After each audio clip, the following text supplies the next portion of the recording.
Free free free সারা বাংলাদেশে home delivery charge ফ্রিতে, কিন্তু ছোট বড় সকলের জন্য দোলনা নিতে পারবেন। এই চেয়ার দোলনা যেটাই আমি বসে আছি এটার প্রাইস পড়বে মাত্র 3000 টাকা। এছাড়া খুব রিজনেবল প্রাইসে বাচ্চাদের কিছু গিফট করতে চাচ্ছেন বা বাচ্চারা হ্যাপি করতে চাচ্ছেন সেক্ষেত্রে এই দোলনাগুলো নিতে পারেন। এটার প্রাইস আছে মাত্র 1500 টাকা। এটার হচ্ছে কুশান সহ এই দোলনাটা নিলে প্রাইস পড়বে মাত্র 1700 টাকা। ডেকোরেশন সহ এই দোলনাটা নিলে প্রাইস পড়বে 2000 টাকা।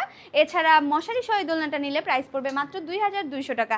এছাড়া ব্যাক কভার সহ 0 থেকে 3 ইয়ার্সের বেবিতে দুইটা কুশান আছে, বালিশ আছে, এটার প্রাইস আছে 4800 টাকা। এখানে কিন্তু বাচ্চাকে শুয়ে ঘুম পাড়াতে পারবেন। এছাড়া মশারি সহ এই একই দোলনা 0 থেকে 3 ইয়ার্সের বেবিদের, এটার প্রাইস আছে কিন্তু মাত্র 5000 টাকা। এছাড়া রয়েছে বউ দোলনা, যেটা পেলে আপনার প্রিয়জন একদম খুশি হয়ে যাবে। তো এটা 30 ইঞ্চির বউ দোলনার প্রাইস আছে মাত্র 4700 টাকা। 36 ইঞ্চির এই বউ দোলনার প্রাইস আছে মাত্র 5700 টাকা। খুবই রিজনেবল প্রাইসের মধ্যে আছে। 26 ইঞ্চির বউ দোলনার প্রাইস আছে মাত্র 3700 টাকা। তো দেরি না করে এখনই অর্ডার করে ফেলুন স্ক্রিনে দেওয়া ইমো বা হোয়াটসঅ্যাপ নাম্বারে।